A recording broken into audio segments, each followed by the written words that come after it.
So what you been doing? I've been loving my life making up on my own. Are you doing the same thing? Well, I sure hope you are. We still have half of the show to go through. Require you to keep staying with me. But hey, there are so much interesting things to explore. Wishing you would still be with me till the end of the line. With Echo Show finally get a release date. Might have to take that show into equation when it came out, but since it is still not here yet, let's analyze what we have so far, and the announcement that is confirmed in the future. Am I jaded?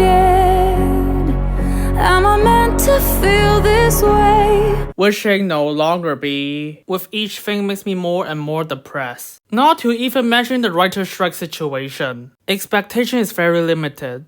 Still, let's hope for the best. Though I have many doubts. Take me away to some place real.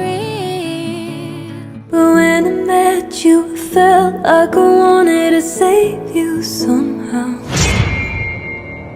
Stay exactly where you are. We are continuing from where the last episode left off. Don't move.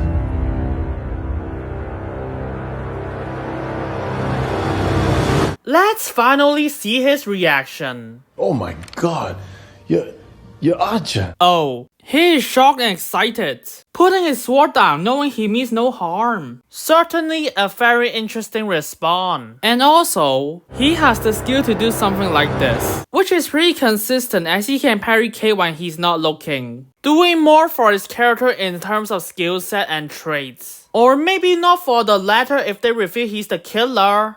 Only time will tell. But now let me show you something sooner. Kate tells Jack to stop after Kate is locked out. And that's where Eleanor came in, using the door linking to the kitchen, saying why is there an Avenger in her dining room. So Jack figures out he's the Archer. This gives some interesting response from Kate and Clint. Hawkeye.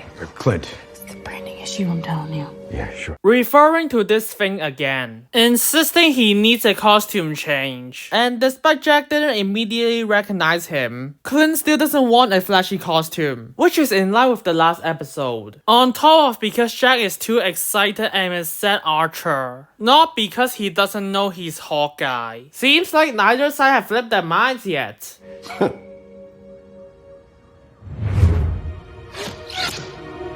Now they have a talk in the dining room. Kate decides to open herself and speak first. She says she needs to go to the bathroom, but they immediately changing her word to he, meaning Clint, stopping by wanting to use the bathroom inside the penthouse while they are working on a case together. Doesn't want to look too bad to her mom, like she originally did. The response on the opposite side? On a How case terrific. together? Jack is supportive of her. Makes sense given what we know of him. I bought a book about being a stepdad. But dear, I think a common interest is very fertile ground for bonding. On top of he's excited about Clint, that he stuttered his word. But Eleanor is worried about her daughter, knowing she wants to protect Kate after her husband died. And she keeps getting into trouble, worrying her safety. Eleanor and Jack has a pretty interesting dynamic, don't you think? He's my partner. We're not partners. Well, we're friends / partners. I wouldn't really describe us as friends. Despite there is still more development between those two, and Clint clearly trusts her more now, she is still not that level to him, even when Kate desperately wants to. Eleanor got a notification later. What she said about this 10 minutes ago? Someone signed in her work account, using her laptop. Give a look to Kate and Hawkeye, smartly suspecting them doing more than what they say. How does Kate react to that? Oh, you'll never get anything out of him. See, CB1 has trouble opening up. Yeah, I think you should take a step back. Clint is clearly not happy about it. Nobody calls me CB1. I'm just trying to know for a second. Case and point. But trying to help and talk her way out of this situation is in character for Kate. Probably some early childhood thing. He thinks he doesn't tell me much, but he ends up kind of... Things are definitely getting more weird. Now to even mentioning his childhood, she doesn't even know about. And both parents are being weirded out by it. I virtually tell her nothing. Correcting Kate, as she accidentally go into his history. I think it's because I'm generally just pretty chill. You know, I'm not like, oh my god, Hawkeye. Definitely not chill. That was kinda nice. As we just saw, Kate in this monologue is trying to act cool, but she's actually hiding how nervous she is. The same situation in the last episode. Now he points it out to her. With what she did, makes things worse. To the point of confusing both parents. Kinda neat. What are we fighting for? Seems like we do it just for fun. Afterwards, Jack tells Clint thank you for saving the world, as he doesn't know how to respond to Kate, so decided to praise what Clint has did in the past. Showing respect and works as a character moment for Jack. I find that nice for him. Eleanor says she wants her daughter to tell her the truth. She says she logged into her account to get information, and she added this for justification. On an actual case with actual people who are in actual danger. That shocked and feared Eleanor. Nice job sounding important but also being fake, Kate. So Eleanor asked Clint, is Kate helping you with an Avengers level threat? To be honest, I will have a better understanding of this line if the MCU world building is not fake as fuck. The era after the snap to be specific. But the gist is something dangerous and important on a large scale.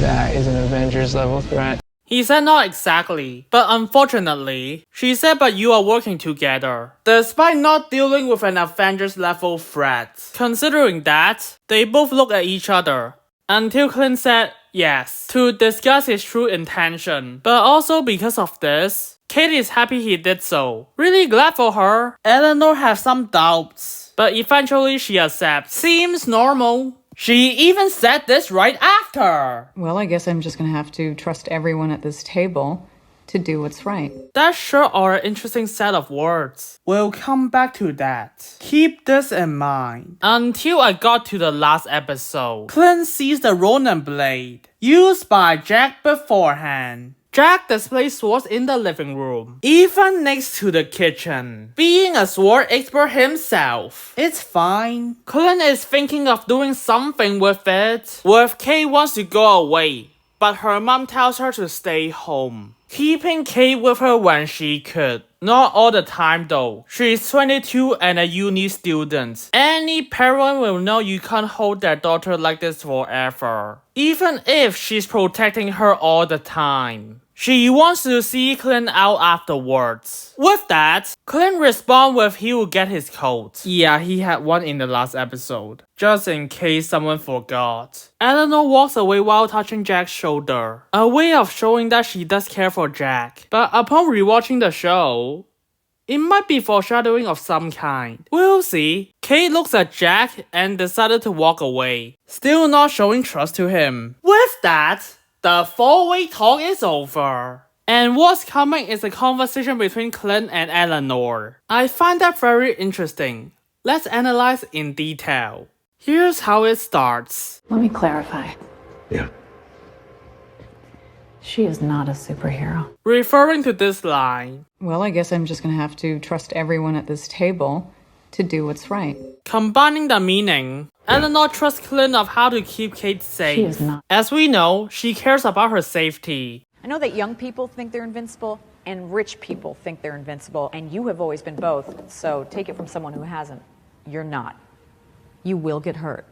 So please, don't go out looking for it. Clint said he knows. She's pretty good at it, but this line cuts in. Natasha Romanoff was pretty damn good at it, wasn't she? About his best friend. Immediately affect Clint's train of thought, which works with what he's dealing with. And this also acts as a piece of world building. As you see, Eleanor remembered Ned died to save the universe, meaning include a lot of people, and so the world haven't moved on. You dumbass She-Hulk.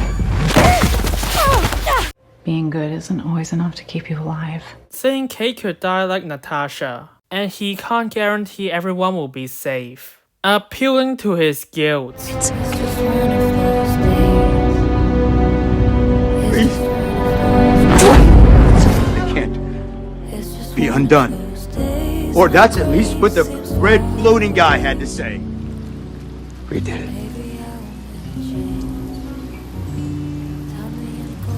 She knows.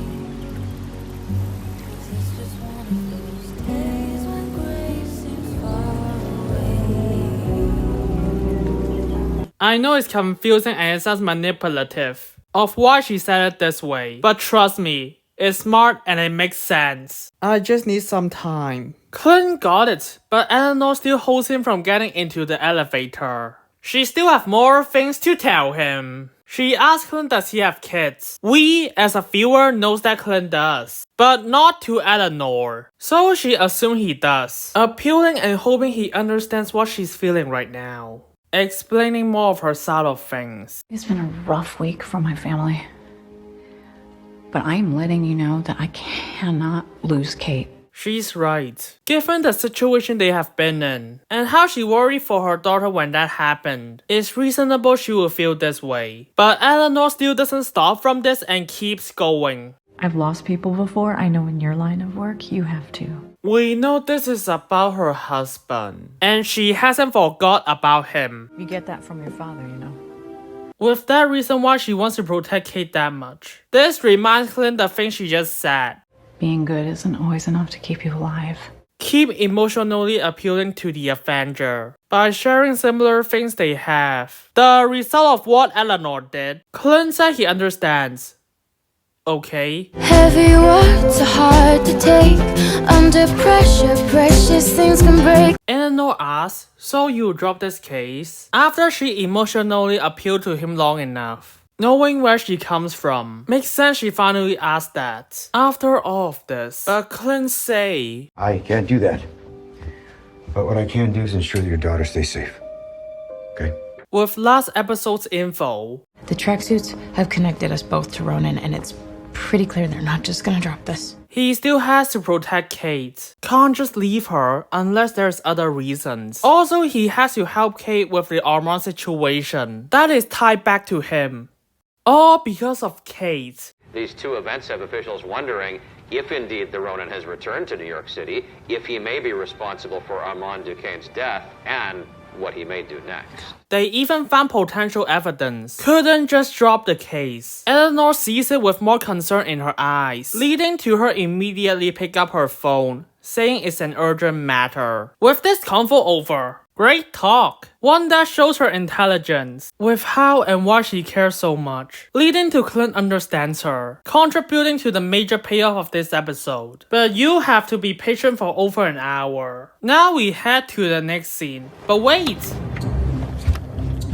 As you just see, he took the retractable blade. I want you to listen to something. Now you can own this one-of-a-kind retractable. You heard the sound. The blade is in the room they are talking in. And also this. Can I see you out? I'll get my code, Jack. In order for him to steal the blade, the retracting sound has to be gone to put it in the jacket. It doesn't make sense. Clint texts Laura to run Salon Limited right after. Sloan Limited. Kazi is an employee? It's still limited, that sounds familiar. You think there's something there? In case you forgot, after some time, Clint calls Lila. Sorry, my bad. I mean Laura. Linda Cardellini also played that role in Guardians 3. Funny the name is the same pronunciation as the daughter's name. Lilac. Gunn, you need to try and do more casting varieties. Or else it's just lame. I talked to that friend of yours. He's really busy. He's been learning Russian and jogging a ton. So far what we've seen is Laura giving info to Clint, but don't want their children to notice it's him. He doesn't want them to know the Ronin's secrets. Clint is making sure it's alone the front of tracksuits. She said yes, Jack Duquesne the boss never gives them a day off. Really looks like what they have are solid evidence.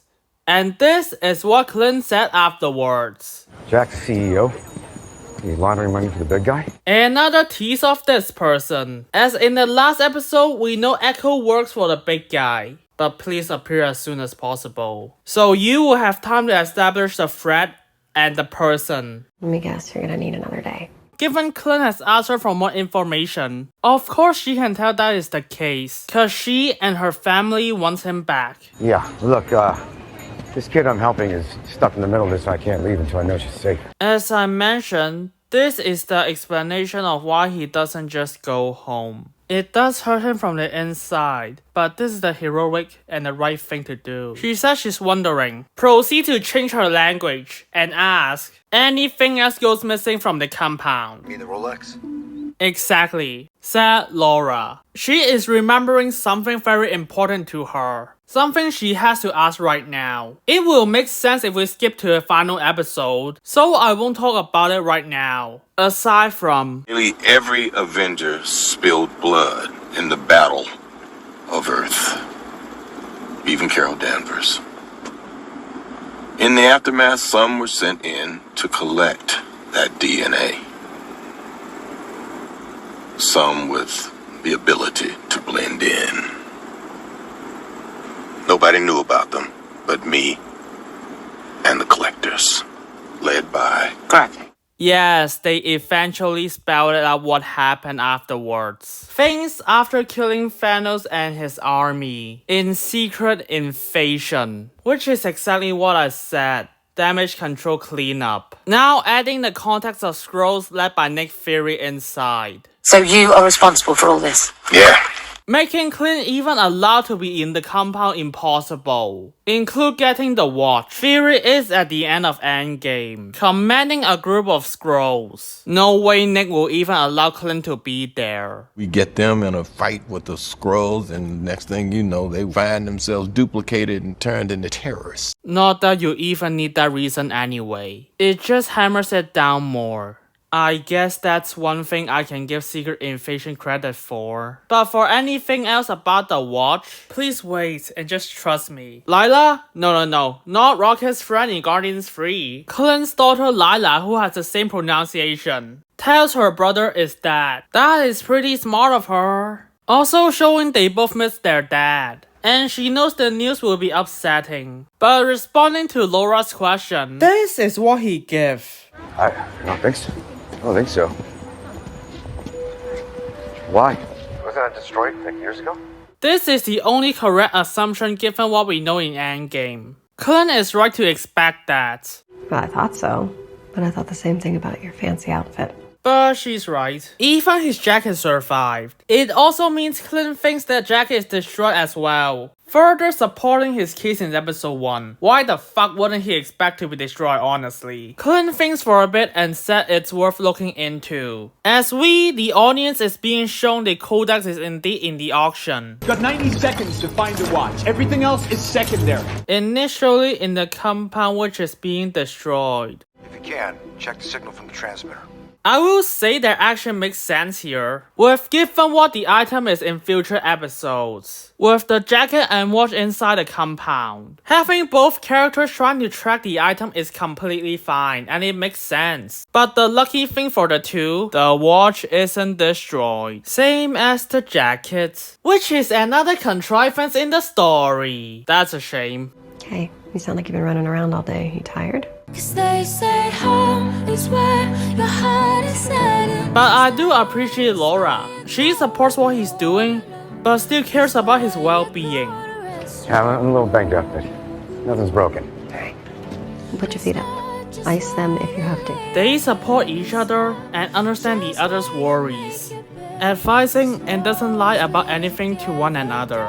It's lovely. She says she loves you, and he said he misses her. He ends a phone call saying, I will see you soon, I promise. As the conversation is done, have to go back to work and finish the mission. After she drops her phone and go their separate ways, Oh, guys, looks like Dad's gonna be stuck at work a little longer. she realized her daughter can tell his dad. Decided to just admit the truth to them, without the specifics of course, instead of pretending she doesn't know.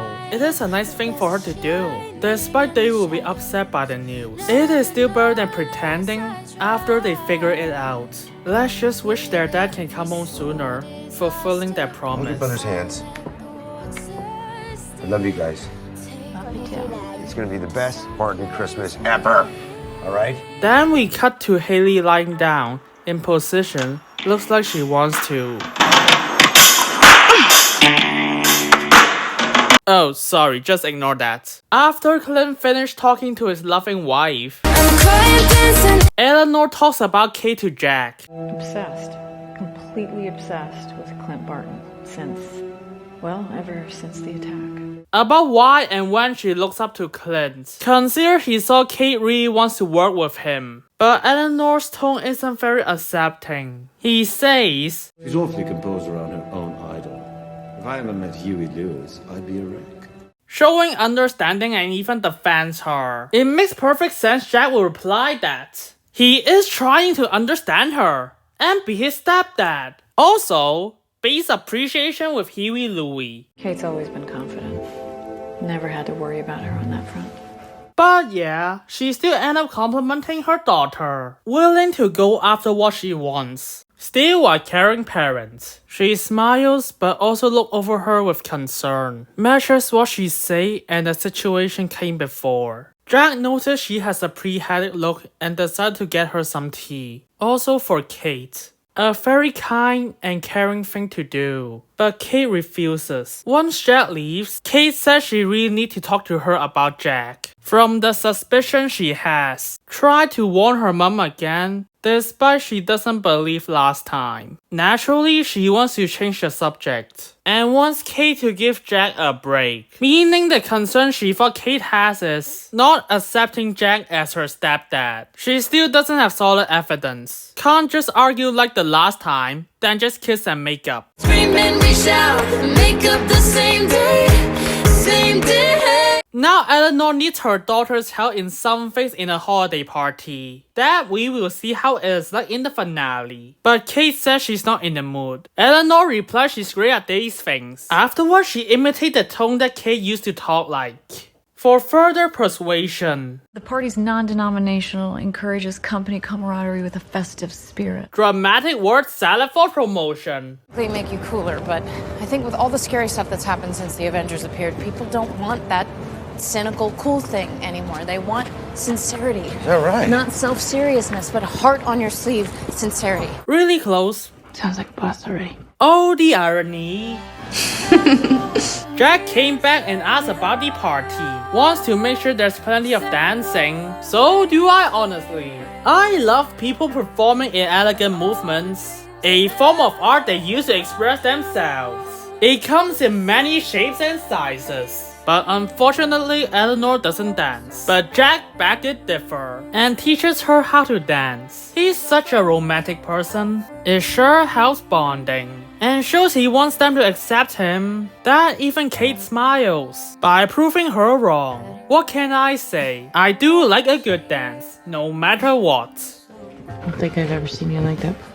Even Kate admits that. Glad her mom is enjoying the moment. As her mom responds, Wow. A superhero house call and a serenade, all in one day. Well, those did surprise her, but she decided to enjoy the moments instead of thinking about the former. You know what they say. Life is short. You never know what you're gonna get. Is it, Jack? Is it? Let's all find out. 1, 2, 3, 4. What? What did I say? Answered by Eleanor and Kate. As for the reason why, Every time you use one of those aphorisms, they're wrong. he is not that smart at those. An unexpected surprise. All surprises are unexpected. Can't be right, is it? He doesn't believe, but still asks Eleanor is that the case. All she can do is to kindly tell him the truth. The other day you said, absence makes the heart grow older. Because that's what it does. Even when his fiancée points out, he still thinks he's right. Kinda naive. But despite that, they quickly settled and moved on from it. And well, also, despite they have differences, they still like each other. A good way to show those doesn't matter in the grand scheme of things if they are truly in love. Now it leads to... Yes. Getting laughed at by family as though being alone in the holidays, right? Very based, Jack. Very based. Referring to them as family. People he cares and protects. A simple way of showing he loves them and wants Kate to accept his family. As a forgiving person who's willing to settle their differences. Sorry for scaring you into telling the truth. Smart as a whip, this one, though. It adds more reason for Kate to think Jack may not be the killer. even for just a small amount. Doesn't seem like a person who could commit to such a thing. It's better than being with family. I'm so glad that you're both here. Adding the sentence from Jack. I guess getting laughed at by family is better than being alone in the holidays, right? Also this. You know, we should play a board game. That's a cute idea. Risk, Yahtzee, Stratego. So that's what Kate's thinking. As Clint is nowhere near enough to go home yet. I hope you predict what would Kate do next, even if you haven't guessed it based on Kate's logic. It's in the next scene, but I wouldn't blame you if you haven't given most of the status in phase 4 and 5. Even the most minor of things. Rude, where? Drax and Soap. He's been looking everywhere for this. He won't shut up about it. Are those the ship's fuel rods? Ah! Wait, how'd you get the walls wet and on fire? Why does it look like a bomb went off in here? Why are you handing me this? Better be a written apology. See this? Oh, look how big you are. Oh, this is very nice. You gotta be kidding me! Clint is cooling himself with strawberry jellies at night. At least that's what I think they are. Even one on his head for him to finally relax. Have a good and quiet sleep with no... Maybe later. Clint goes and finds out who's behind the door. It's Kate, bringing a lot of Christmas stuff to celebrate with him, as he's alone without family, unable to go home. Something she's responsible for causing it, especially after both her family's comments. I guess getting laughed at by family is better than being alone in the holidays, right? Now she's gonna try and repay it. This is me saving the holidays. Character development and very sweet. Also, she brings Doggy. I'm very happy. Also, the Hawkeye costume that she will never forget to remind him of. She said she will celebrate in the meantime until they can get him back home to celebrate Christmas. She said today is supposed to be movie marathon night, and she brought movies. Tonight is movie marathon night, that's right. I really wish I could be here with you, buddy. Really trying to make up to him. That's very thoughtful of you. Thanks. It works. He appreciates, despite she's the one who screwed it up. Adding Kate admit it's her own mistake in the last episode. He's willing to let go and start over. She smiles back to comments. Simple but effective. In return for Clint. Pause on that and talk about Sword Boy for a minute. To talk about the Jack situation that he spent the day to get more info for, when Kate is hanging out with family at home. Also the holiday company party stuff. He compliments her having good instincts, which is very nice of him. He says Salon is a shell company that launders monies to the tracksuits, and Jack Duquesne is the CEO. What he and Laura found out. Kate say they are gonna come up with a plan to take down her mom's fiance's organized crime ring while having a heartwarming Christmas celebration tonight. Planning the next moves, doing research, discussing what they got so far, and while at the same time, having a fun, touching celebration right now. After Kate gets a drink, they start to plan, like not alarming the cops, get rid the tracksuits, and how Jack is connected to everything. Clint is feeding Doggy at the meantime. How cute. Kate said this is where he finishes her sentence with a plan, wanting to keep the bonding thing going. In character for Kate, there's just one thing she didn't realize.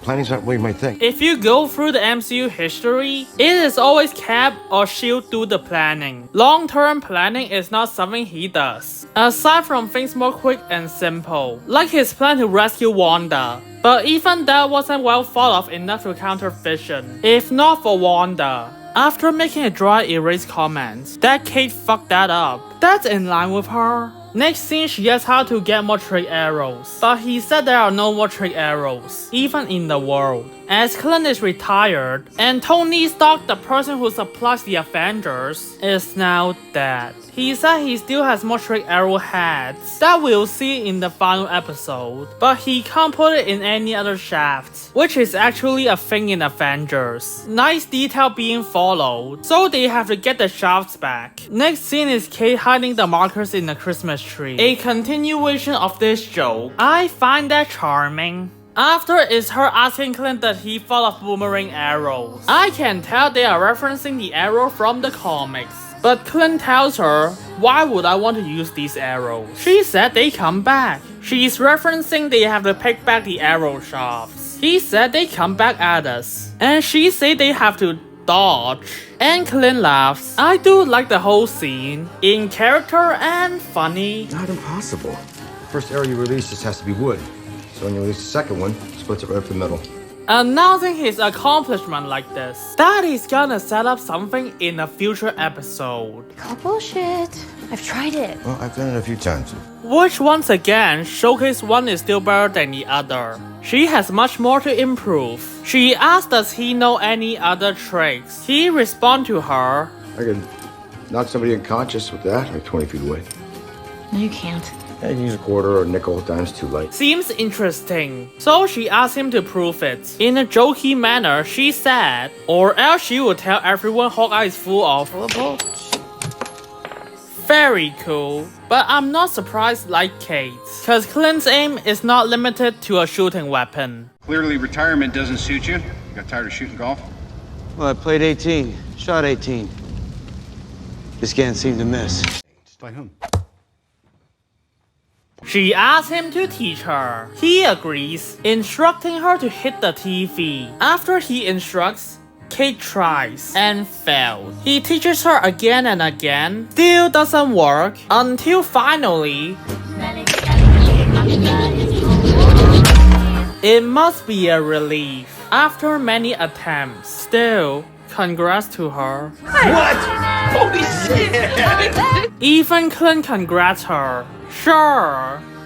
She is not as good as Clint even after that. Clint did it without looking and from another angle, but still a great achievement that she earned. She has great aim to help her before that after all. Nice bonding. So to celebrate, they watch It's a Wonderful Life. That's a good Christmas classic for anyone to enjoy. And drink together for a wonderful night. After that, Kate asked him a question. Best shot you ever took? The one I didn't take. Certainly an interesting answer. Understandably raises confusion for Kate. What does that mean? It means... Never mind. Shouldn't have said it. But doesn't want to explain. So as a person who is passionate at archery and big fan of Clint, finally can spend a night with him, she keeps pushing back for him to answer. But he keeps refusing. Until Kate said this. Right time. A good story, I'm sure. It's just not a good story. The attitude implies it is something emotionally affecting him, with the tone makes Kate upset. But because of the development in the last 2 episodes, and even just moments before, he decides to tell her what happened, as he trusts her more and more. About the time I met someone, I was sent to take her out. Without mentioning the name, giving more weight to the experience. When I got there, when it was time, I couldn't do it. But for people who know the MCU, you will know who is he referring to. Just had this feeling that she wanted out. Turns out I was right. You mean Natasha? Even adding more history and explanation on top of it. This time on Clint's perspective, as the only part in Avengers is... Before I worked for S.H.I.E.L.D.,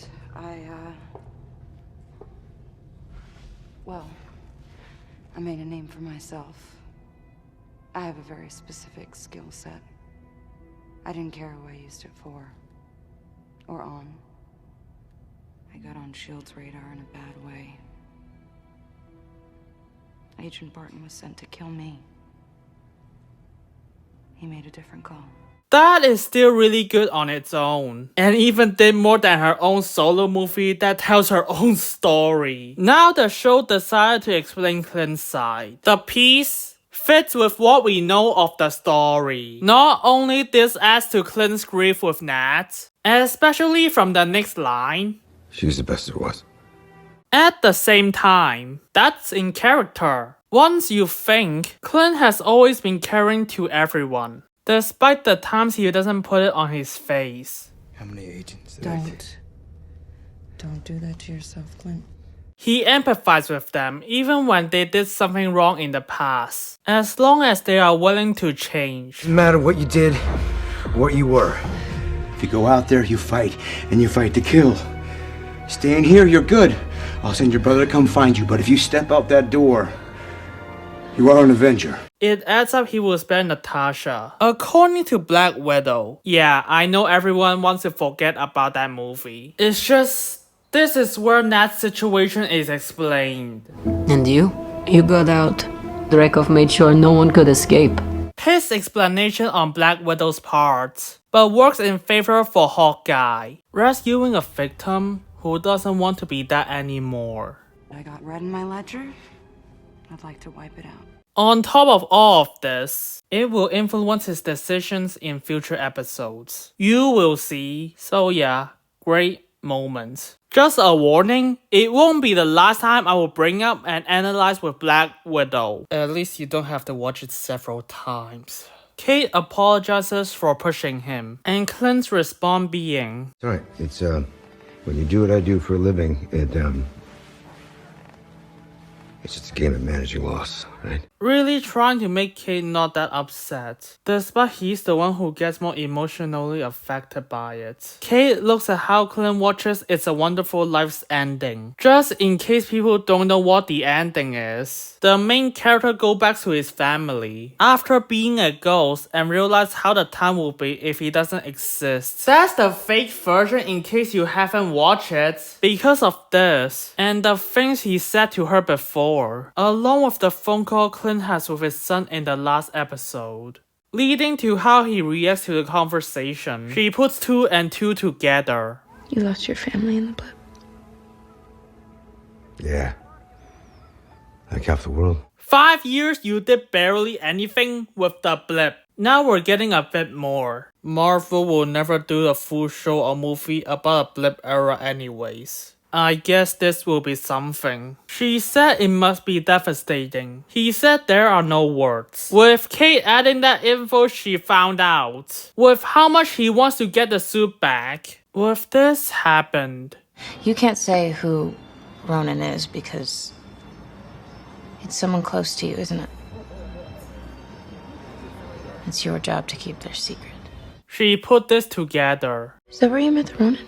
Clint looks down and doesn't say anything, which confirms that what she said is right, in a certain point of view. Also adding on that clue, so Kate can further analyze it, and she realized this. It's you, isn't it? 2 and 2 together. Unlike the Jack case, she has to talk around Jack in order to gain evidence. This time around, Kate can ask him freely. Even if he doesn't confirm it directly, she knows the Avenger won't lie through his expression. On top of, with the knowledge and motivation he stated to her, she's seen how secretive and urgent he's trying to deal with this situation. And to get the suit back, Kate has plenty to work with this time around. Along with everyone knowing the Ronin's brutal behavior, matching a person who has lost everything during the snap, and the skill to do so. Especially he has knowledge barely anyone could know. So who got him then?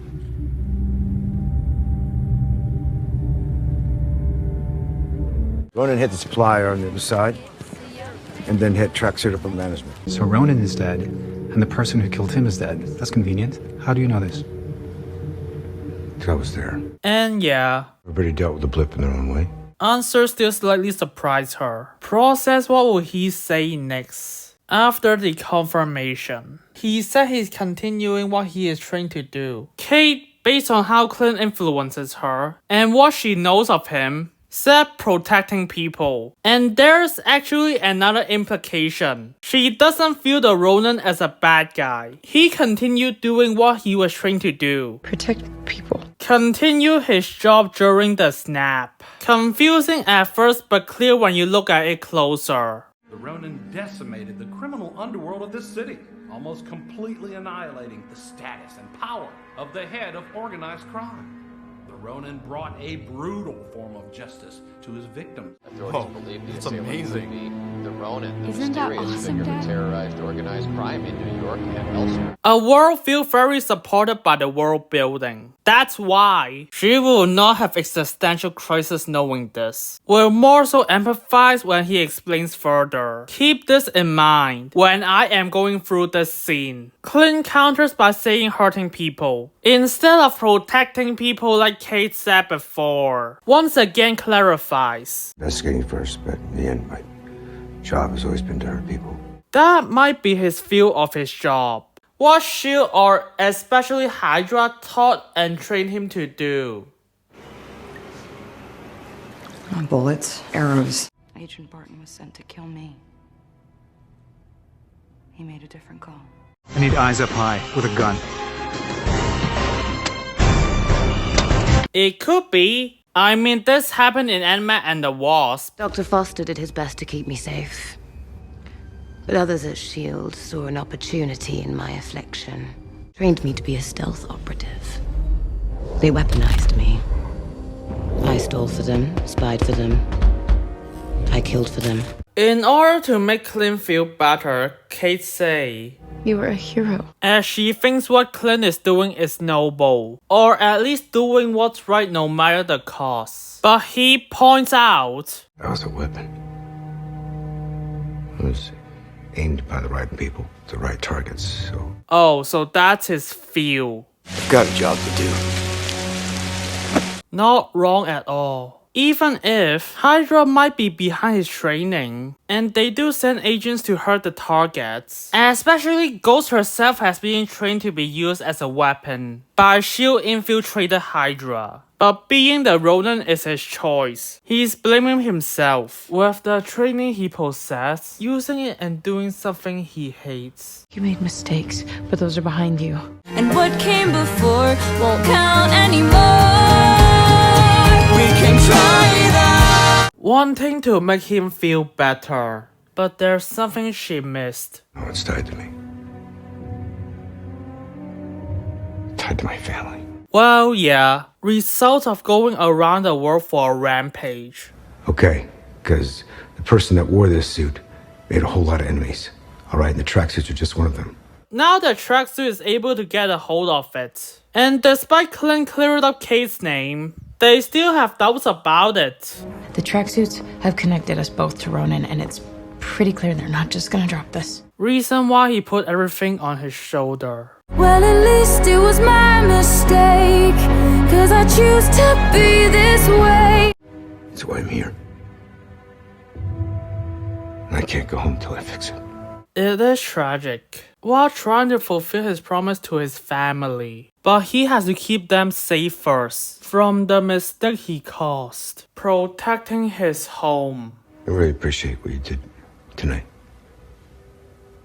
It means a lot. He thanks her at the end for letting him enjoy Christmas activities before he came back to his family, appreciating what she did. That is a good note to end on the scene, as Kate understands and figures out Clint more. Clint seeing Kate more as a friend, who will support him when he's in need, with Clint willing to teach her something she wants. Full of wonderful moments for both of them, in the time of day of what he wants.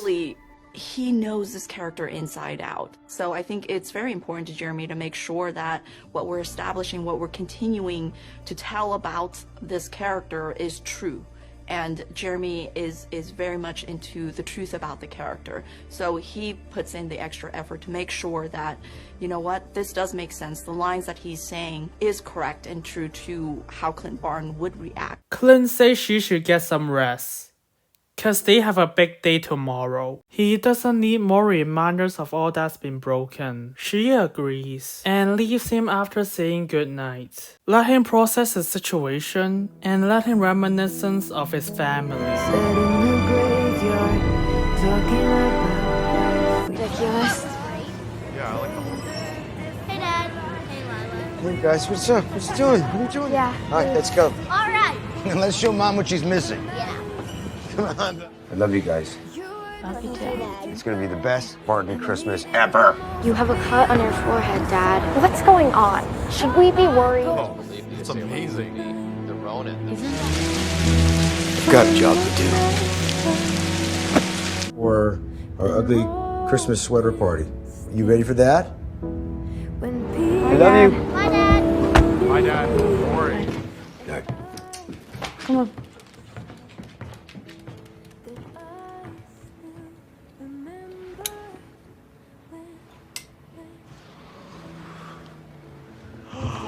Hi, sweetheart. Hey, buddy. Why don't you hug her and find out?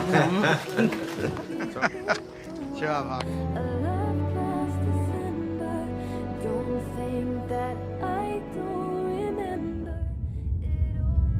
Yes, ma'am.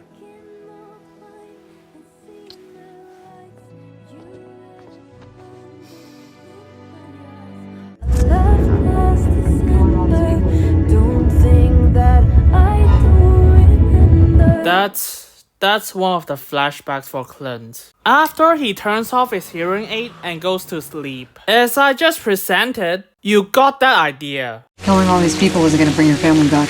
On to the next flashback.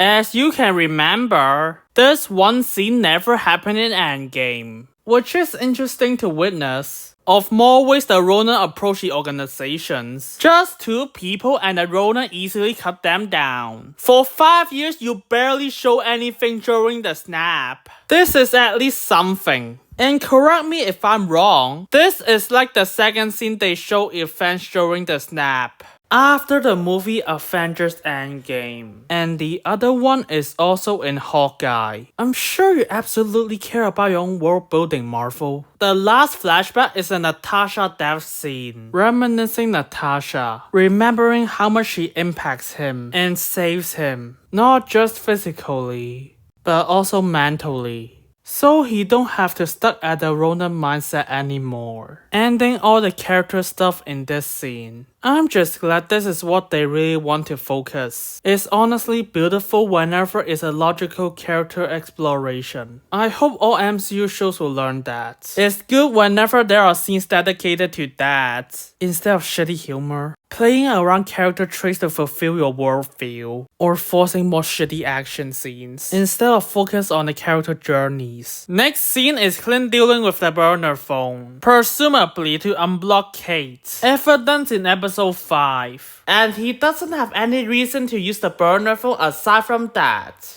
Trucks will also know Kate is not a Ronin anymore, so they won't kidnap her. So emergency calling isn't really needed. Kate wakes up. After they got coffee, Clint explained to Kate what they are gonna do. He will talk to Kazi, and she will get the trick arrows back from the LARPers. He said his tracer arrow stopped moving. It is now in the NYPD facility down the bridge. So one of the arrows they shot out has a tracer. They have tracing signal in a small watch. If you can, check the signal from the transmitter. The arrow makes sense. And now the LARPers, they're mostly first responders, one's a cop. See if they can get access to that NYPD facility. Most of those folks out there are firefighters and cops. So that's another reason why that line is here. Already gone over that line in my second video.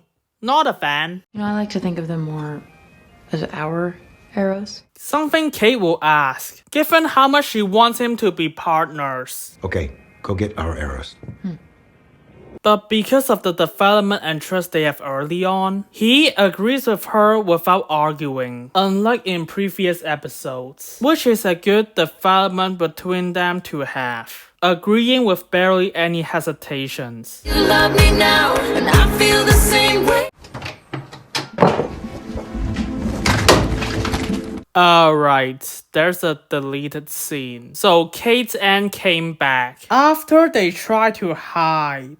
It's my aunt's place. She's in Florida for the winter. She's back here now. Sure as hell convenient. Then she forced them to leave without calling the cops. Cause then Kate say, Probably should have got in touch with Moira myself. she should be calling for a break-in. But this apparently didn't happen if we go by future episodes. And do you know what's even funnier about this? Once we know the scene's purpose, making Kate and Clint unable to stay here, they have a much better explanation at the very end of the same episode. It's a good thing they remove it, cutting it for the better. Now Kate goes to the LARPing people that Grills is in the time before Christmas. She met them. Say Hawkeye sent her for Avengers business. She tells them the plan after finding out one of them is the cop. Like Clint said. Basically, all we need is some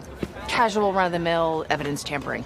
Hawkeye's trick arrows are in an NYPD facility near the Manhattan Bridge. About that, Clint only said to get access, like to borrow evidence to get it back. Doing it in a risky method is just one of the ways. The okay means it that way, but you should phrase it better. Will make her hesitate way more. I can probably help you out. It's that easy. Don't even ask additional questions or concern about her career. All you need is some girl said Hawkeye sent her for Avengers business. That is some smart cop you are. Is there even additional reasons? If you make it worth my while. Worth our while. So it's because you guys want to LARP more. That's all you need. This is all the LARPer's character trait at this point. Risking anything just to LARP. Kate agrees with their request. That is fine. It is only LARPing. Despite she is nervous about it. Yeah, that's it. On to the next scene. Kazi moved out the place they relocated in and went inside his car. Surprise. I just want to talk. Clint did track him down beforehand. Okay, this morning I'm gonna have a talk with our friend Kazi. And he has found out their hideouts before. Ronin hit the supplier on the other side, and then hit tracksuit upper management. Clint said he needs to get out of the city, but he has to end the Ronin situation before that. Telling him he has to go to make sure he is not that nervous. And the tracksuits are not his priority. Clint continues, you have Maya's ears, and you are not a stupid guy. Continues to ease Kazi a bit, in a compliment sort of way. You're trying to flatter me? You're way off the mark. Oh, don't get me wrong, I think you're a doormat. Just sort of. His view to them is still, they are idiots. Kazi is just not dumb, with nothing noteworthy. Clint said he's been working as a lieutenant for William Lopez for 4 years. That echoes that in the last episode. Now under Meyer for a few more years. Isn't that info he already knows? He's only telling us this info. Should move these lines when he's telling Kate. Clint say you know what Maya's boss wants. You know this operation better than anybody. Yeah, the boss they bring up again. I think it will come into play in future episodes. He said you know what he's already done to get it. I won't talk about this until we reach the final episode. Same as this. You know he doesn't like his attention, that's for sure. Don't want to be noticed like this. But however, Maya's obsession, wanting to hunt Ronin down, is dangerous. Clouds her judgment, don't you think? that spells it out. The issue of Echo doing all this, how it affects the organization, also gives a partial explanation for her behavior, recklessly insisting to catch him. So you're concerned for the organization, and my rank in it. He's desperately wanting to work his way up the ranks, but being unable to do so because of Maya's position. Well, this line and this moment in episode 3 are the only ones that hinted this idea so far. But I will discuss that more when we got to future episodes. Clint said he doesn't want anyone else to die, but her need of vengeance is gonna get her killed. Not only it means if she keeps doing so, she will keep going after the wrong people, therefore getting her killed. Also, given he's talking about a Ronin situation that he's not proud of, he has to let that part go, giving her a warning. And that also means if Maya doesn't stop, he would have to kill her. Something he doesn't want but have to. Of course, Kazi doesn't know that because he doesn't know Clint is the Ronin. But Kazi wants to protect Echo. So... Looking for this? Or maybe it's the box cutter under the seat. Smart thing, Clint. Search the entire car in case of that. Kazi asks Ari done here. She's chasing a ghost. I think you know that. So no. He needs Kazi to listen and focus on what he's saying. But I can't convince her of that. And I'm guessing you're the only one who can. Insist this will all end up being nothing. Needs her to stop doing it, in case it will lead to things that will affect him even more. This is the final warning. Let's get it done. By threatening him. He is able to track him down after all. Imagine what happens if he doesn't listen. Everyone knows what Clint can do. Kazi asks can he get his gun back. Clint's answer to Kazi... Yeah, what do you think? That sound like bullets drop and bounce on the ground. He throws the gun away. Well, he did give it back to him. Just not the way he wanted. Not like Clint needs a gun anyway. And removing one gun in an organization doesn't make any difference. He's just a doormat. Next scene is Clint coming into Grill's house with Kate on this costume. Clearly she just finished all the LARPing, just not shown on screen. She takes the costume off. Should strip more things though.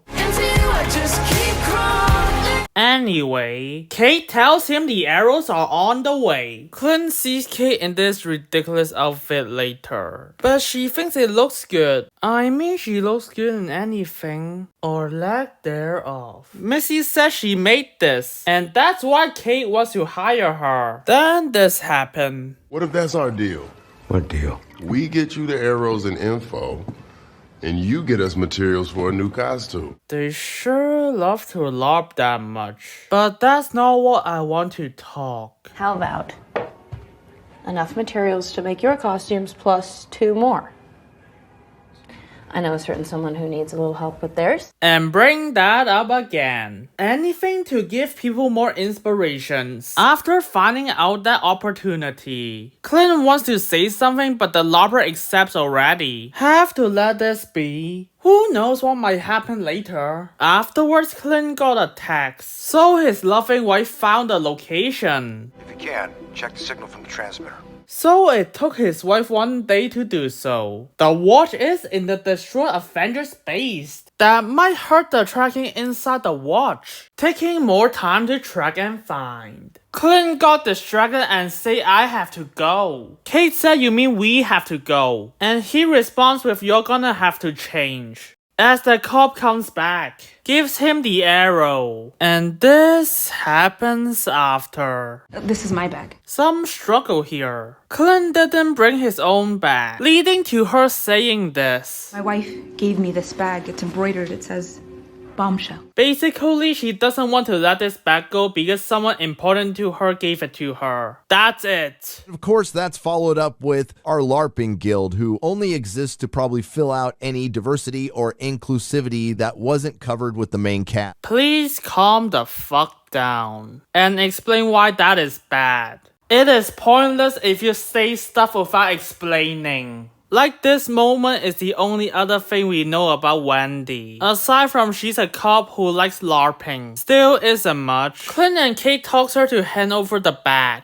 promising to return the bag to her, as Clint needs the arrows as soon as possible. Here's a neat thing. I don't know that you noticed. Clint turns to Kate, asking her to help him, as he sees how well she interacts with all the LARPers, especially compared to him. It's more but effective moment of him showing he trusts Kate more. She accepts and gives the arrow shafts back to them. Now it's nighttime. Kate and Clint are on the roof. Must be a long distance ride. It's New York to be fair. Clint is giving her ideas of what they are doing. Something very important to me is pinging inside that apartment.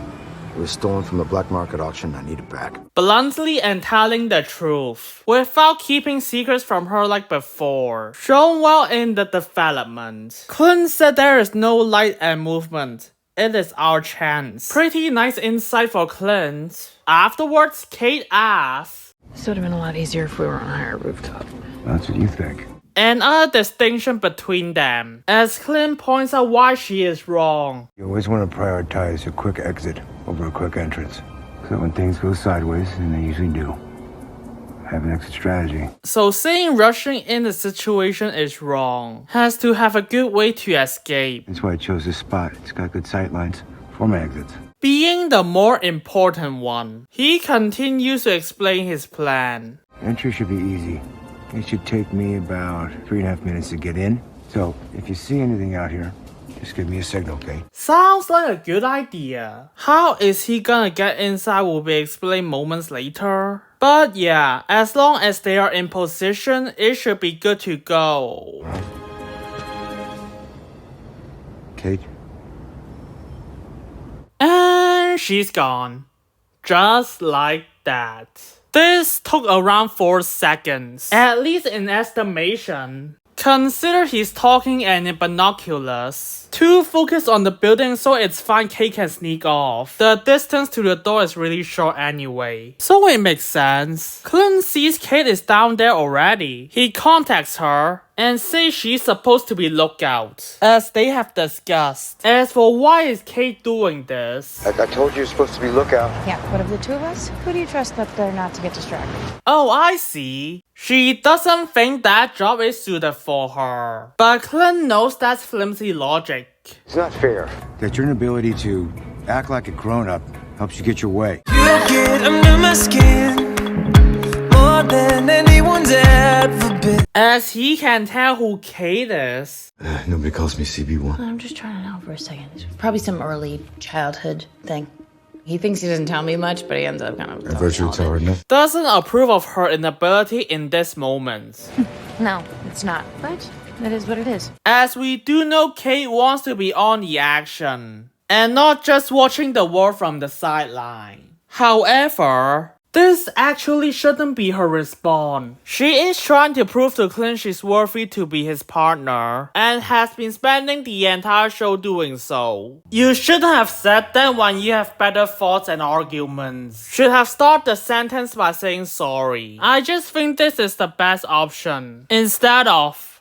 No, it's not. But it is what it is. One dumb thing they did doesn't destroy a character, of course. Especially when they are surrounded by a lot of good things. With the show decided to ignore that moment later anyways. Iffy and bad moments can happen to great characters when you break everything down. Let's use a great character as an example in the very same phase. Now these next bit of lines are pretty bad, considering that these are the justifications as to why the show ends up the way that the writers wanted it to go. You know damn well we can't accuse him of something like that without evidence.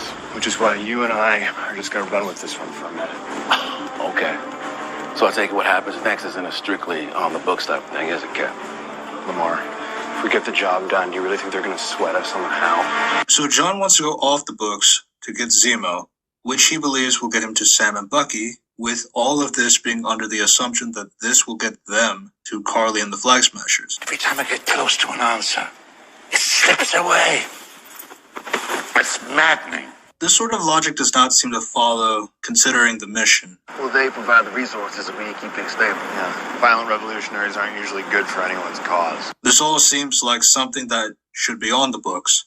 The government is already dealing with the active threat with the Flag Smashers. If John were to mention Zemo escaping, how Sam and Bucky were the last known visitors prior to Zemo's escape, and the theory that John has that Sam and Bucky probably freed him to find clues to the Flag Smashers, This is pretty much gold for the government. They would be happy to arrest Zemo because he should not be out and about, arrest Sam and Bucky for breaking dozens of laws for this course of action, and to take the lead that will help them apprehend the Flag Smashers. But no, apparently the government doesn't want everything to go in their way. Right. This is the biggest lead they've had to the Flag Smasher case, and it was because of another crime that was committed in accordance with two well-known American superheroes that are just going around the world doing some shady stuff. I suppose we have to set up the reason as to why John will get fired in the next episode, which we'll get to. But let's ask a few questions. Why not send an anonymous tip at the very least? Is Walker even capable of going off the books? Considering that he's Captain America and all, people are bound to notice him if he were to go somewhere unauthorized. He and Lemar have to travel from Germany to Latvia. How are they supposed to get there without anyone noticing? Not to mention, they're not going to have access to their ninja helicopter. So Clint moves on from that conversation to tell Kate what to do. That will also be his plan to break in initially. I need you to use your grappling hook arrow to anchor yourself in. Rappel down the side of the building to the window. It's locked. Break in quietly. Clint's high-tech boat doesn't need to do this on itself, but Kate certainly has to shoot a grappling arrow and launch herself into the air. Kate says she likes the plan, but she has another idea. Sees a elderly to help him in order to get herself inside. Simple but effective. Very in character for her. She tells him she's taking the elevator, with the old man finding weird she's talking to no one. Therefore, she tells him she's talking to an Avenger, with Clint telling her not to. But she keeps going, very happy to partner with Clint and play an active part. I can understand. The elevator's door opens and he takes Kate's bag. She offers to help him to the door, but he said no need. A old man found her to be nuts. Decides to leave her as soon as possible. I got it from here. Okay, are you sure? It's really no problem. Alright, you take care now. I have a smile on my face. Don't speak, just use your touch. Don't speak before we say too much. What do you do with this giant bow problem? I have a collapsible one. Oh, that makes sense. And will play a part in the last episode. Think you might have to remember that. So Kate found the door. Okay, I know some people might have this confusion. Laura only sent him the address of the street. So how does he know which level and room is it? Well, it's actually quite simple. My tracer arrow stopped moving. It's over by an NYPD facility down by the bridge. And now the LARPers... Clint also has a transmitter to find signals. Something very important to me is pinging inside that apartment. Laura on another city can't tell him that. The map can't tell you which room the watch is in. Something only Clint can tell with the transmitter up close. That should clear it out for you. Kate tells him she's at the door and Clint says we're all good, giving her confirmation that no one is inside, so she can walk in. Kate lockpicks the door established in previous episodes and walks in the room. Yes, I see this. Someone didn't lock the door with the chain. As I pause this section of the video, it will be inconvenient for her to get in if it was locked. Although, the person in the house doesn't really need to do that. Cause this is not a house. It's an apartment with security downstairs. With the person has a lock on the door already. I know some people in real life are like that. So the person doesn't really need to. You can see, Kate went inside the apartment. She finds something inside.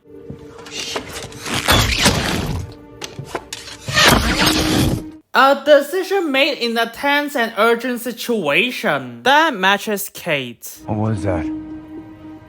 I don't know. There are like strobe lights attached to the wall. Strobe light? What do you mean strobe light?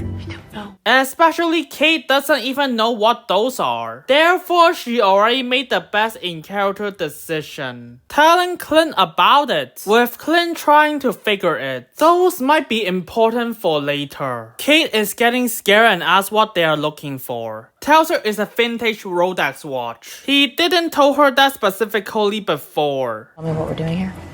Something very important to me is pinging inside that apartment. It was stolen from a black market auction. I need it back. No mention of the watch. He didn't really expect her to leave him like this, having no reason to tell her it's a watch before. Belongs to someone I used to work with. Is that the whole story, Clint? They've been out of the game a long time, but their identity's still attached to that watch. We're getting more history about the watch with Kate. Might be important at the end. Fits well with Clint willing to trust Kate more, while leaving out secrets she mustn't know. And if the tracksuits find out about it? It'll blow their cover. Goodbye, friend. From that, we do know why Clint immediately go there after receiving the message, given how personal the watch is. Right after realizing it's not destroyed, Kate found the watch and tell Clint about it. As she almost leaves, she found a notebook with what is written on the page. Clint, somebody is taking notes on your family. What? Clint Barton, wife Laura, daughter Lila, age 14, son Cooper, age 16, son Nate. Do you guys remember this in the last episode? I think you can guess who lives here. Also, it's fine for the watch and notebook together, when they both have connection to Clint, to his home. Get out of there now. What? Why? Clint figures it out, but Kate hasn't, given she's inexperienced, opposed to Clint who's been doing this for decades. He quickly explains. That light's an alarm. It's a silent alarm for people that can't hear. Oh my god. It is Maya's apartment. As he puts 2 and 2 together, finally figuring out what those lights are. After he's given more information, especially what Kate described is confusing if you're not in that area. I don't know. There are like strobe lights attached to the wall. Strobe light? What do you mean strobe light? I don't know. Now we shall see what happens next. I'm coming. Okay. Clint, what's going on? Clint? Well, I certainly didn't expect that to happen, something that caused Kate to be even more scared. But I will put a pin here, and come back later when we got more information. The fighting sound outside confuses the footsteps of Echo, and Kate is scared in this situation, not knowing is it safe outside as well. Makes sense she froze and got sneak attacked by Echo. Maya's here! She really has no idea what's going on and got dropped on by Echo, cause there's no other suspect Clint is fighting in her hand right now. So he has her ping it, and that leads them to Echo's apartment, which is a surprise to Clint and Kate Bishop when they go stake it out. I'm not sure why you wouldn't look up who lives at the address you're staking out prior to staking it out, but hey, it's Disney Plus storytelling. No, I don't want to. This is an urgent situation he has to go to right now. He doesn't have the time to do so, when he only knows the exact flat when he got there. Especially in episode 5, he has to be tipped in order to find where Echo's dad lives. Because of his boss. Not saying Clint couldn't find it eventually, because he investigated in order to do the killing as the Ronin. But real things takes time. Clint needs a day to find where does Kazi stay. With how close Echo and her boss is, time is not in his favor in order to get it as soon as possible, while figure out who lives here. This argument you made is definitely wrong. Please don't spin it the other way. Maya's here! Yeah, I can see that. Then why didn't you tell me? Even Echo is shocked to see Kate. Seems like there is some weird and miscommunicated situation after the reveal. I did. Maya's on the roof with me. No, Maya is definitely here! Seriously, what happened? Maya can't clone herself. Maybe a female tracksuit? Who the hell am I fighting then? Clearly not a tracksuit, with the outfits being completely different. Now we will break down the fight scenes, as it will last until the end of the episode. The things before the fight fit well, showing Kate run away and only attack when she has an opening, against a superior fighter.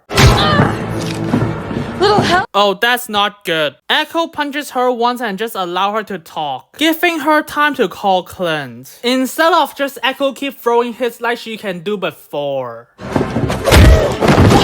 So she kicks her away with the metal leg. For Kate, who has 17 years of martial arts experience. Got a new one for the case.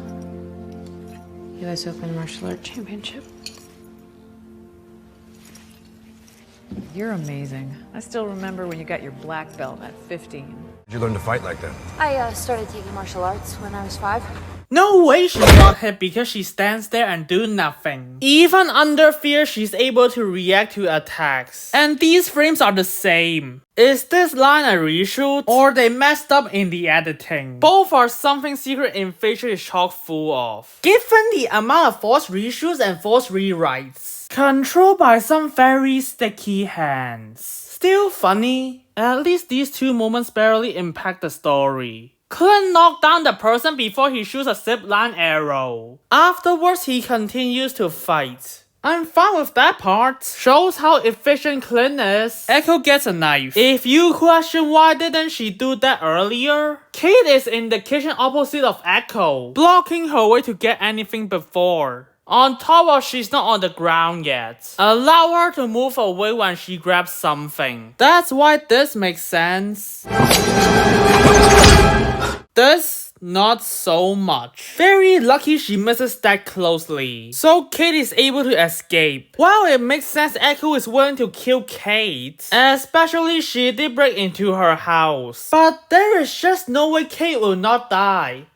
Cause she's not intangible. The less use of contrivance the better in your script. Though sometimes those seemingly unlucky events are actually justified and set up in the story. Of course, it all seems incredibly lucky when viewed from a particular lens, but when a writer abuses random chance over and over, creating an entire story out of it, nothing can have weight. No decision can be meaningful. Every character is a simple puppet, lacking agency in a caring, rigid world that will only follow the writer's desires. Of course, you might be saying all characters are someone's puppets, but that's the entire point of strong, consistent writing. It will convince us, even for a second, that these people are real. This world is real, and when it hits the credits, we're taken back out, ready to share what we love. Kate slides away before Echo can chase after her. But halfway, Kate stops sliding. Cause if you recall, Clint shoots the arrow during mid-combat, distracting him from connecting the zipline well, having less than 2 seconds to do so. It makes sense Kate is stuck in the middle. Clint is still fighting the assassin, while Kate is trying to get herself to that rooftop. Despite that, Kate will take a long time to get there. Echo might even find a way to kill her in the meantime. Unless she got a miracle. Let's look again slowly. Clint is trying to get to the zipline himself. That makes sense. As shown before, he's able to fight the assassin and save Kate at the same time. However, the assassin did it instead. Pretty weird the assassin will help Kate like this. But we don't know the person's motives yet. Not until the next episode. Kate aims to kick the assassin, but the assassin flips and kicks her down first. Consider the assassin is able one-on-one Clint. This is something believable the person can do. Even casually set up how Kate is outclassed by the assassin. Something I very much appreciate. And I bet you took some memory losing pills. Why don't you use it earlier? To shoot Clint during the entire fight? You know, the purpose of a ranged weapon? If there's no time to pull it out, shoot him when he's assisting Kate. Cause if you remember, he's not aware of you until the last second. Maya's apartment. I'm coming. Yes. We still haven't got to the motive of this assassin yet. Even if the person doesn't want to kill Clint yet, I will point out, you could just shoot his legs. Guns can aim and shoot at non-fatal places, you know. The assassin stops Kate in place. Clint stands in front to protect her. Pretty neat moment, as Clint is a character who's willing to sacrifice himself to save others, without hesitation. Especially to Kate, who he has grown to appreciate. I wonder how anyone will get out of this situation. What are you all doing to me? Ah! That's how. And it makes sense for the timing of Echo arrived and kicks everyone. Especially both sides are too focused on each other. You didn't see that coming? They clearly can't. Echo slides here with her clothes. To be fair, what she wears can block an arrow. So doing it with her clothes is not a problem. Though I would prefer her to use a stick or something to zip line. Like Kate doing so with her bow. Still, this is either a nitpick or just a really minor problem. It works logically regardless. The kick knocks the assassin's gun away. And the assassin threw the other side of the fence. As she is standing that close early on. So that is actually a good thing. The gun is on the side of Kate, giving Kate an easier path. Pretty sweet that happened. They run to the gun as Echo and Clint are fighting. Allow the peel race to it be too. Kate uses her bow to slide towards it and kicks the gun down to the pit before the assassin. Smart thing to do, Kate. Giving even more reason why Kate gets to the gun first. So the show got rid of the gun problem. Let's see what will happen next. The assassin dodges Kate and slides to attack Clint. A pretty cool showcase of how skilled and agile the assassin is, along with making it clear the assassin's target is Clint. This move from the assassin also caused another fight to happen, getting itself out of the way, as Echo and Kate are now fighting, in ways that actually make sense to their character, as Kate has the upper hand with her weapon, but Echo just throws hers away. Using an item to fight is something Kate will do, with using her bow to fence like she did with a blade. Still, Echo's ability to target weak spots, removing to gain an upper hand, counters Kate's method to fight. This moment is pretty neat. Effectively show Echo is better than Kate. Unlike how they fight in the apartment, both sides are very competent this time around. I'm intrigued of what is gonna happen next.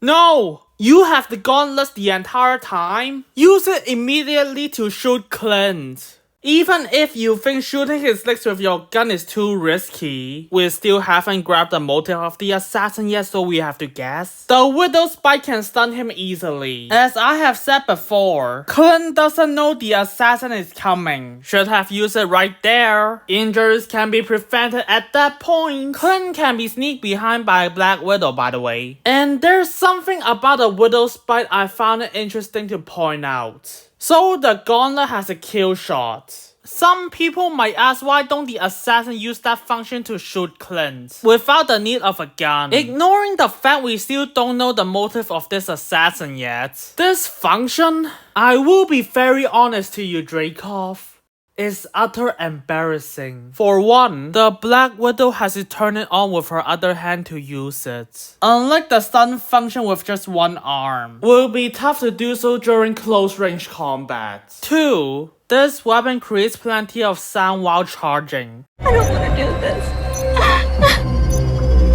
defeating the purpose of a Black Widow doing stealth kill. 3. I did mention the kill function has a charge to use. But do you know how long the charge is? Logically, it's around 1, 2, 3, 4 seconds or 5 to 6 second tops. But this is how many seconds it took. I'm gonna play the scene full, so check the timestamp below.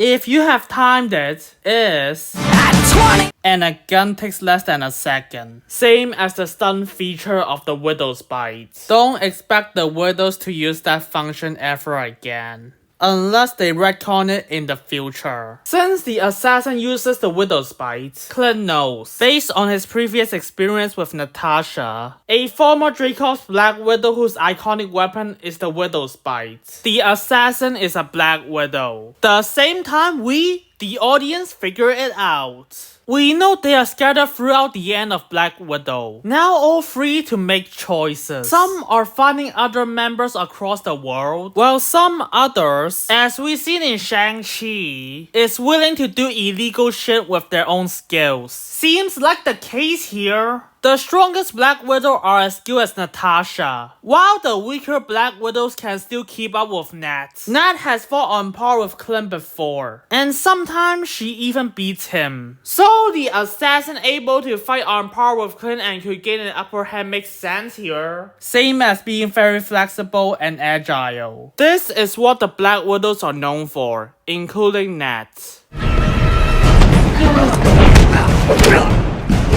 Echo is pulling out the Widow's Bite, something that has shown to be done before, so the assassin can fight Kate, beating her of course, cause Kate is the weakest out of the four of them. But here's something I have to point out. The assassin attaches zipline on Kate. In a blink and you miss moments, proceeds to throw her off the edge with the zipline attached. It reminds me, that's the same as the assassin saving Kate before. We'll find the person's motive in due time. Clint finally recovers and runs to check on Kate. Hold on a second. Where is the assassin? We last saw her on the edge. Now she's nowhere to be seen. So this moment can happen? I guess the Black Widow has vanished. Or everyone aside from the main characters are frozen in place. In order to have this scene, instead of just having Echo fight the assassin right now. Just a suggestion, but I'm sure that happens during this. At least I'm willing to give the moment this. Clint finds out Kate is alright, just hanging on the side. Kate wants him to pull her up, continues to battle with him, will not give him up no matter what. Clint has thought of doing so, but pulls out a knife instead. Before cutting the rope, he tells her to get out of here.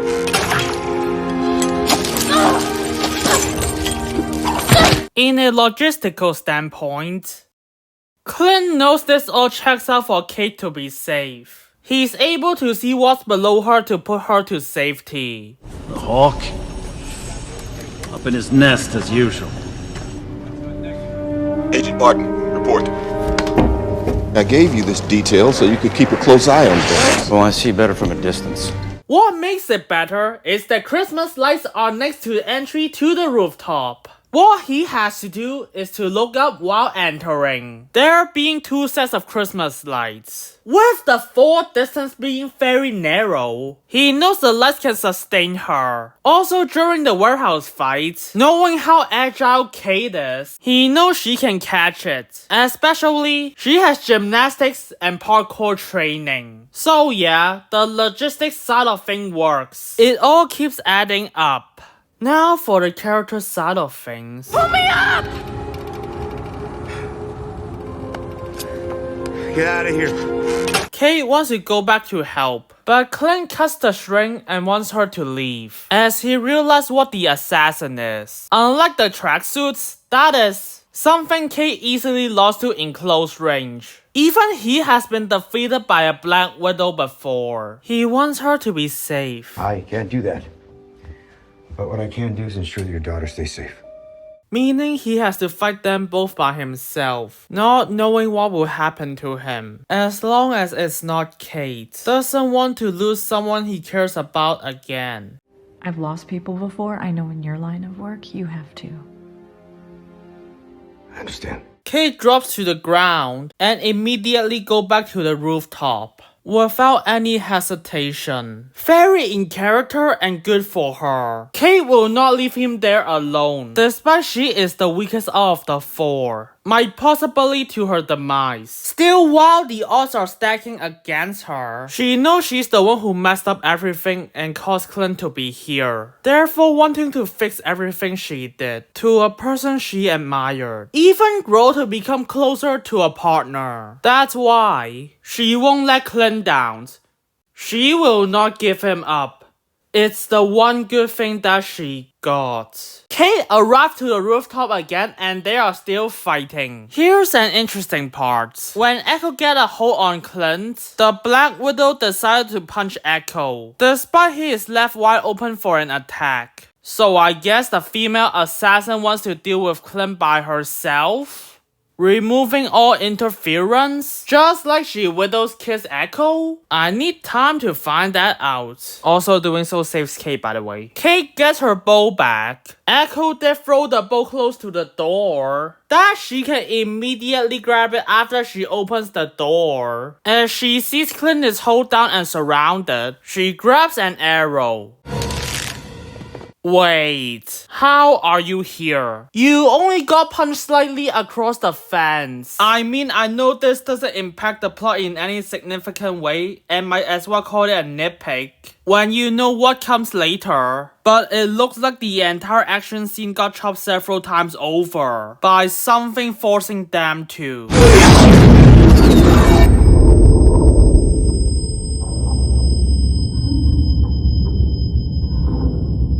We see Kate shot a soundwave arrow to save Clint by a desperate attempt and taking advantage in range. The assassin is the most affected by the sound, cause she is a Black Widow with normal hearing. Clint is less so. Hard of hearing, not deaf. Something Kate knows, so using the soundwave will not affect him much. She gives him the advantage against the assassin. Also, he's the only person ducking down, therefore not knocked away like Echo and the Black Widow, being the only person who recognized that arrow. Same as Kate, who also covered her ears. Last but not least, Echo is deaf, so the only thing affecting Maya is her getting knocked over. Nothing about the sound. All 4 characters standing up are in slow-mo, so it all happens instantly, not like 10 seconds shown in the episode. Okay, I understand Echo is frustrated and kicks her as hard as she can, missing the death hole in the middle. It makes sense after she experienced the blast, so I'm not taking issue with that, but I have another problem. How did Kate stand up from this kick in 2 seconds? But the same kick beforehand caused her to drop for 10 seconds. Yeah, no. It's an inconsistency in writing. Echo is about to run around this gap, just for Kate to shoot an arrow at her. As I have mentioned earlier, the suit is arrow-proof, consistent with how it established beforehand, or else it will stab through her entirely. Kate pulls another arrow just for Echo to run away, cause now Kate has the advantage that she knows after this. Given she also knows she has trick arrows, it could be even more fatal.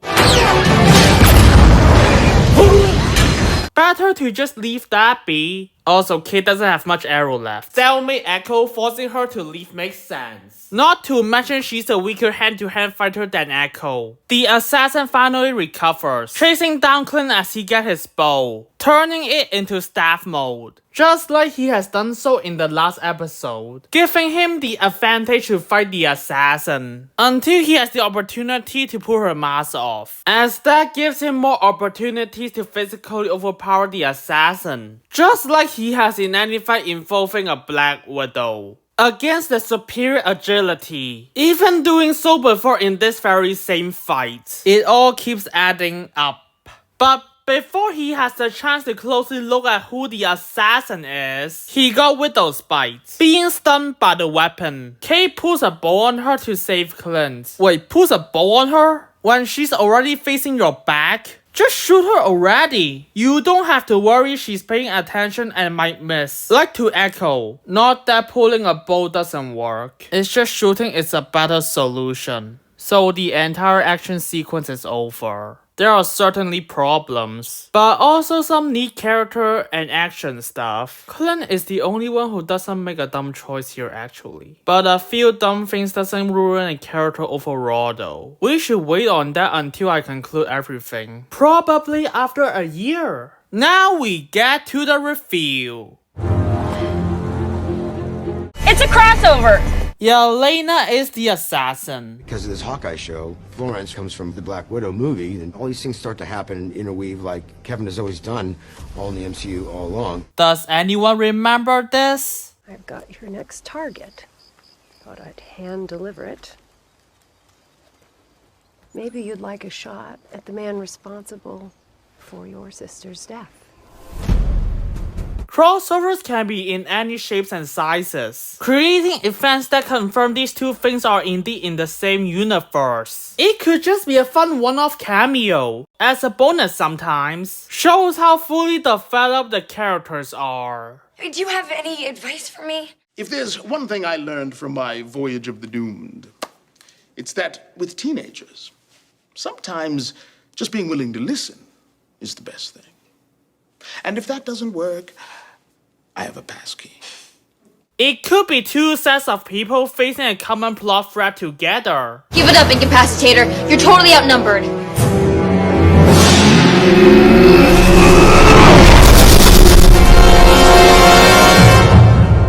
Technically, you're still outnumbered, so my statement holds up. Sometimes it can be even used as character development by interacting with people from other franchises. Would say things happen for a reason, and that reason is random chance. No, you were right the first time. New York wasn't kicking my ass. It was nudging it gently in the right direction. Just like you are right now. Yes. Yes, that's what's happening. You can't be mad at your past. It makes you who you are. And of course we have the other way around. Crossover that seems fun but actually harms the story. Let's use a recent example. One that confirms this is indeed in the MCU. Getting started on Doctor Strange, a little nerd back on Earth 1999. Who's Doctor Strange? This is everything.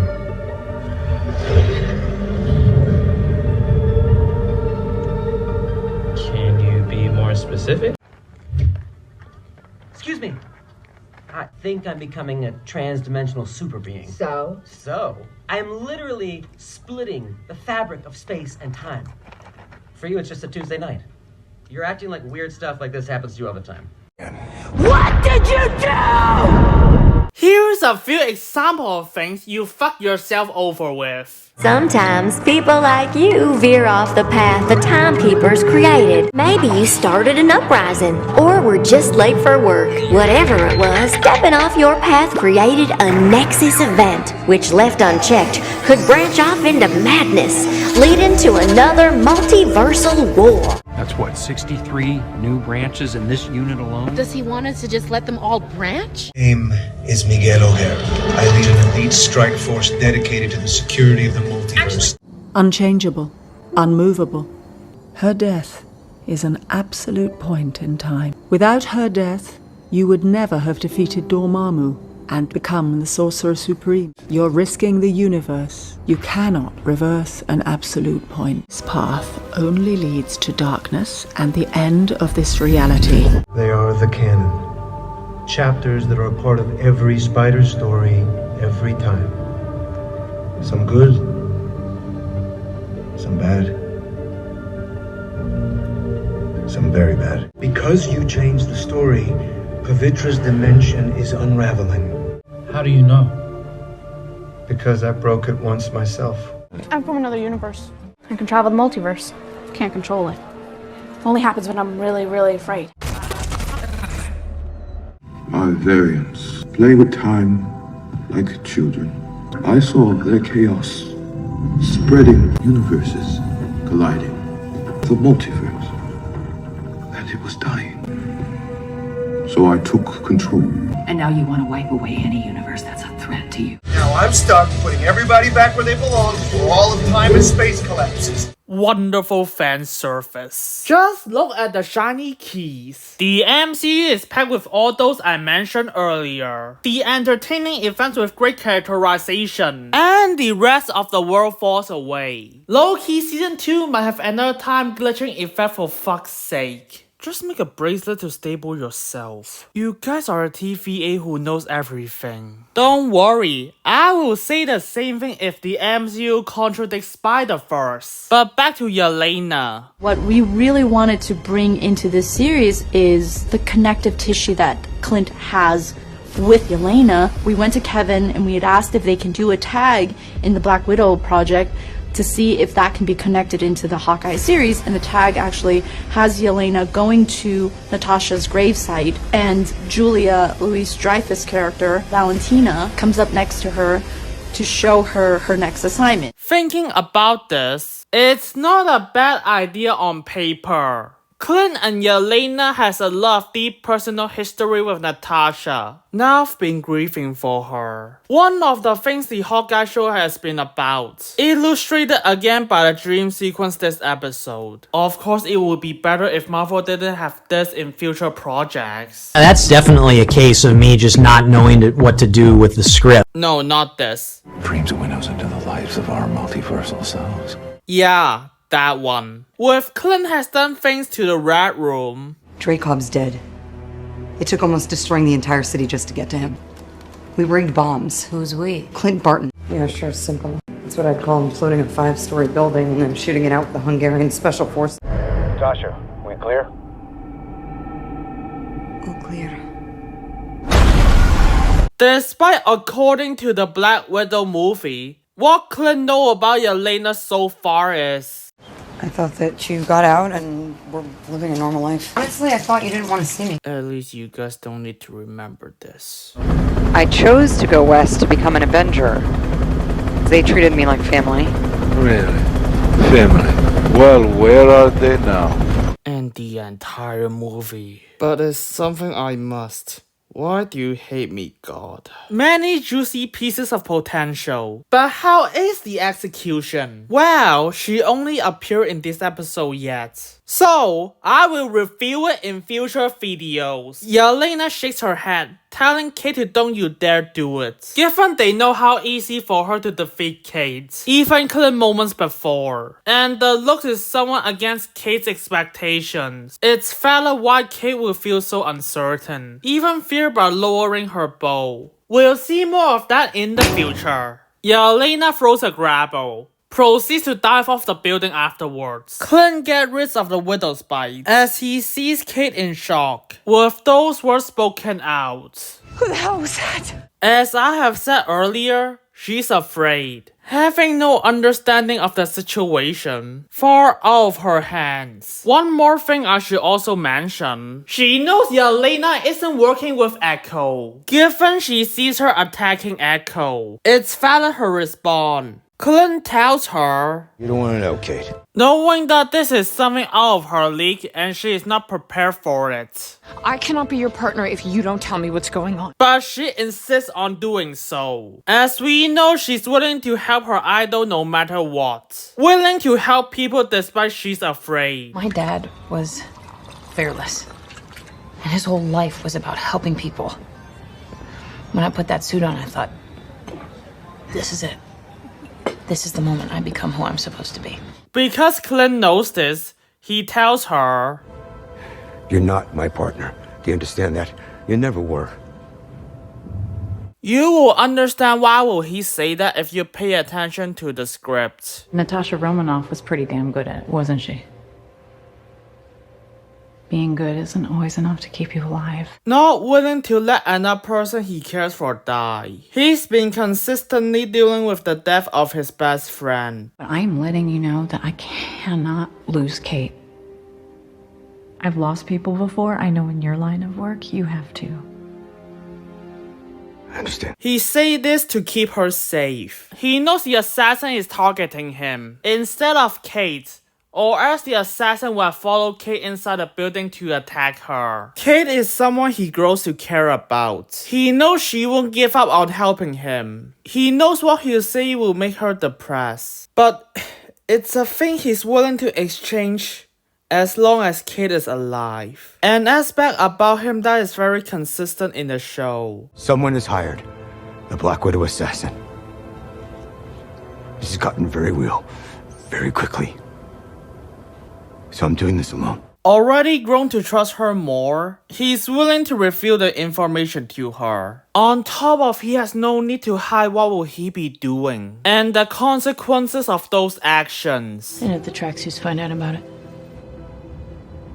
They'll blow their cover. Goodbye, friend. The way of explaining why she shouldn't be on the mission adds up. Even when everything surrounding him is personally motivated, and brief struggles of should he tell her, the pieces fits right in. It's all set up in prior events.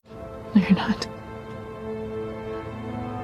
Look, I know that tonight didn't go as planned, but I chose to be here. I understand the risk. I understand all of that. Even when the enemy is out of her league, she doesn't want him to go out alone. Just like after she knows he's the Ronin, she is still on his side, despite she knows things will get even worse. Willing to take responsibility in order to help him in this journey. Even when some things doesn't work, well, at least it is her mistake, cause she chose to be this way. I'm not gonna do it. Do you hear me? Do you hear me? He puts his foot down, insisting he goes alone, no matter that Kate wants to or not, as long as she's safe. Clint takes Kate's bow, so she won't be able to follow him at this moment, but not her arrows, so those are just normal arrows, further supporting her using this trick arrow, and struggling to shoot Yelena, with only 3 left, for herself of course. Go home, Kate. It's over. The final words of this episode. Only thing left to unpack. Nailing the coffin of them working together. As just say get out of here and cut the string doesn't work. This time he say things he doesn't mean. Explains the situation. Puts a stop and takes away her bow, making Kate unable to help him anymore, insisting they are totally never partners. Kate, stunned and confused by everything, decided to leave, with Clint looks away with regret, feeling very bad of what he said and done to Kate. He knows he breaks Kate's heart. He knows Kate still needs his help about Jack, but keeping her safe for now is the better of the 2 choices. Despite the decision he took is also something he doesn't like as well. Sometimes the only choices you have are bad ones. But you still have to choose. A depressing note to end on. Although it feels pretty natural given the characters and the situation. Left you there with nothing but memories of December.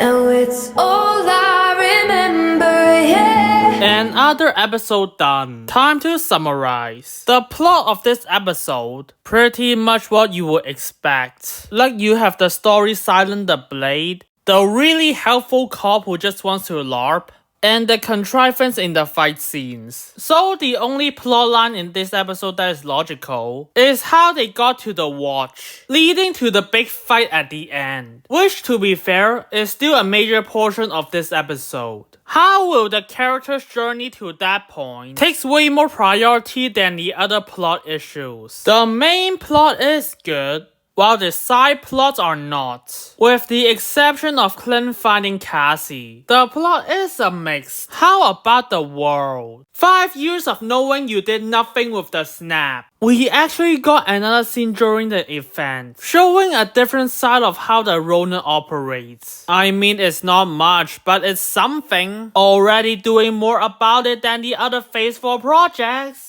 Even has Clint share about his feeling during the situation. That leads me to characters. How are they this time around? Echo is here for fighting. She has 2 dumb moments and shows she's better than Kate at fighting. I don't have much to say about her in this episode. She is here to be an action figure. That's it. Jack and Eleanor has some good stuff though. Jack is not that bright, but he does his best to support Eleanor and Kate. He even defends Kate when Eleanor talks about her obsession with Clint, even praising him. By the way, thank you for saving the world. Eleanor has a really good scene with Clint, that she shares her fears and thoughts about Kate with him. Even some special viewpoints of him and other heroes. Natasha Romanoff was pretty damn good at it, wasn't she? Being good isn't always enough to keep you alive. Might talk more about that in the future. She also has a nice bonding with Jack and Kate. Well, that brings me to Kate. Not only it shows her more willing to open to Jack, As little as that is, when in the last episode she was told those are not much evidence, she becomes more different of her attitude compared to episode 2. A clear way of showing Kate might have some doubts about Jack. You need to give him a break. Come on. Just a bit open. And the Jack thing is not even the main event. The best thing of her is willing to help Clint celebrate Christmas when he's alone. Going through several Christmas activities. Still supporting him even after knowing he's the Ronin. Unwilling to let him deal with the danger alone. Turning from just idolizing, being one of the reasons wanting to go on adventures with him, to personally willing to help him for selfless reasons. Despite knowing the danger of the situation, still willing to help him get back to his family, and take more responsibility of her action. I was just trying to help, okay? 2. No, you're not. Look, I know that tonight didn't go as planned, but I chose to be here. I understand the risk. I understand all of that. Good stuff. Hell, even Kate Bishop from Hawkeye. I like the character a lot, but the only difference between her from episode 1 and episode 6 is that she's now a slightly better vigilante. Let's just say I disagree. That's only episode 4. Not even episode 6 yet. Now it's time for Clint. We are reinforced on his family dynamic in the phone call with his wife, with Laura emotionally supporting him. And that is nothing compared to what comes later. We are given more moments of him open to Kate, and mentoring new skills to her, making them as partners more believable. I like to think of them more as our arrows. Okay, go get our arrows. Nice stuff already, and there's still way more. We got the reason of why he spares Natasha, giving the perspective on Clint's side, and why he would do such a thing. Afterwards, he got his feel as the Ronin, adding to what has happened to him during Endgame, while also fleshing out his history, what his job is originally like. Continue doing what I was trained to do. Protect people. Hurting people. I've got a job to do. It's a similar situation to some people who join S.H.I.E.L.D. in the period when Hydra is in control. Even though Nick Fury uses child soldiers to kill people in the shadows, so what do I know? Leading to us to know his reasons and regrets as a Ronin. Why he is so invested in this situation. And why, despite the world and Kate doesn't feel the Ronin as a bad person, he's still ashamed about himself. It is in line and elevate Endgame even more. Last thing is his decision at the end. A move to make sure Kate will be safe. As we know, he is still dealing with the grief of losing Natasha. Can't be undone. Or that's at least what the red floating guy had to say. Supposed to be me. Sacrifice her life for that goddamn stone. She bet her life on it. Not willing to lose Kate as well. Of a personal situation that dragged Kate into it, when he knows this is too dangerous for her. No matter he knows how much Kate wants to, and how much they are bond over right now, he will miss her. So maybe in future episodes,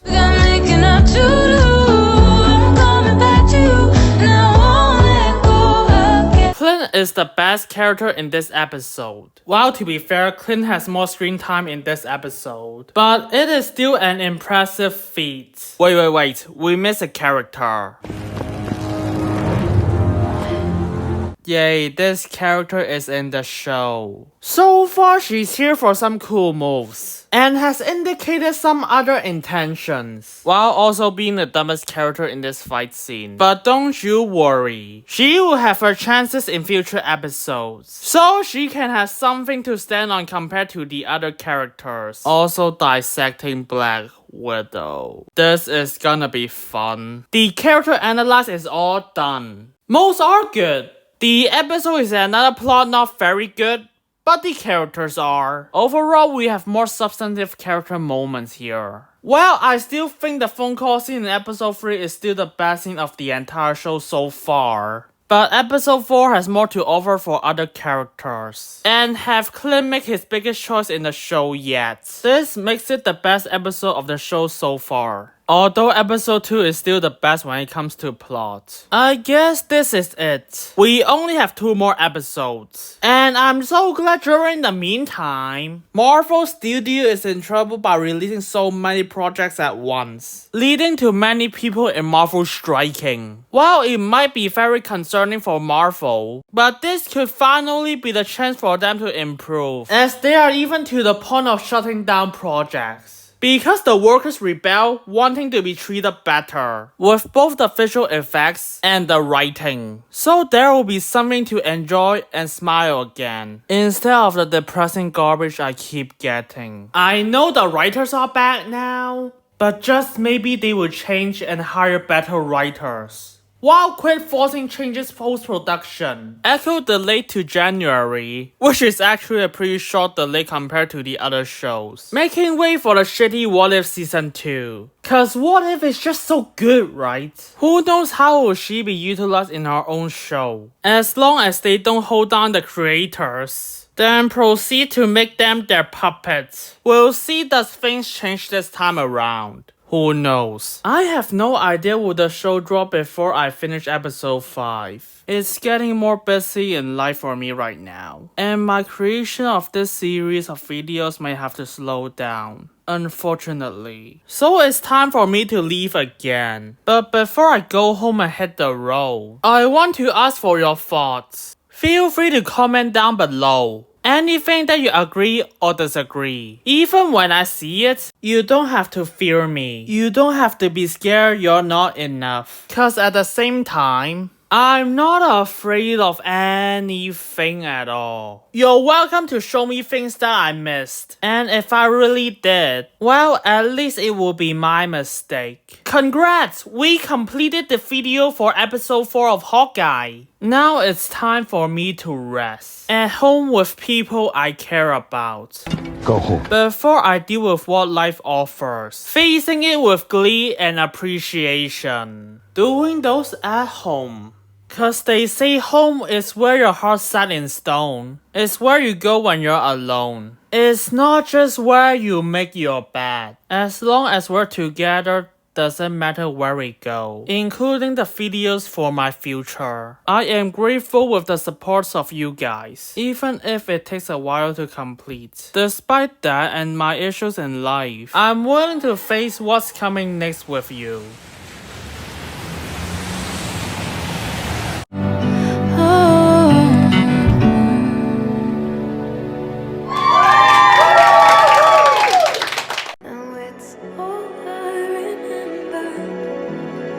That was